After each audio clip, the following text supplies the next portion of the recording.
All right, we can relax. Evan Peters has finally made his appearance.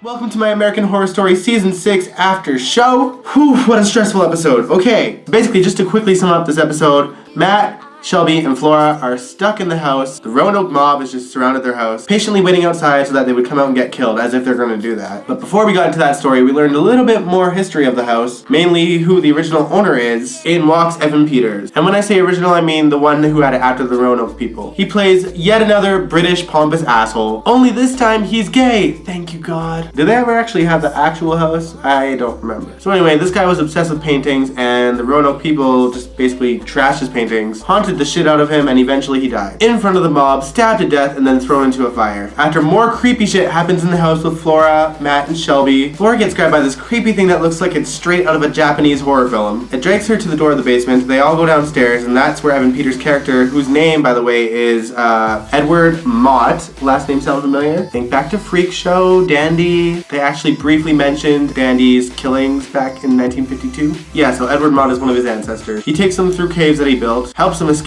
takes them to the woods, and then has them fend for themselves. They wind up right back at that sketchy house where they found them kids sucking on them big titties. Ugh. Turns out the property belongs to the Hicks that tried to outsell the house from Shelby and Matt, and their mother was played by Frances, you guys. Another one of my loves. So her and her family basically made deals with the Roanoke people. They would bring them sacrifices. In exchange, they don't touch their land. They actually had Dennis O'Hare's character still with them. He was still alive, but Mama Frances was chopping him up to pieces, and I'm pretty sure she was eating him for dinner. She and the Hick boys intended to take Flora, Shelby, and Matt back to the main house so that the Roanoke people could have their way with them. They attempted an escape, and it really pissed me off. These idiots managed to make one of the brothers shoot the other brother in the head, knock the other guy off of the truck. The truck stops, and still, they decide to not take the truck. They decide to run into the woods and hide on the floor in plain sight. When Lee called that cell phone, she's out of jail now, by the way. The vibration went off. I knew they were doomed. They were brought back to the truck that they could have escaped with, and the mama done sliced Shelby's foot with an axe. The scream, Sarah Paulson, you slay! So they're all taken back to the house. Young Flora was going to be the first to be sacrificed, but the butcher lady's son turned against her and threw her into the fiery pit, and when that pigman thing was going to get him, Lee ran him over with a car, and they all escaped with their lives, which confuses me because I'm pretty sure this isn't the season finale, but it makes me wonder if we're about to see a bunch of new characters or if they're gonna come back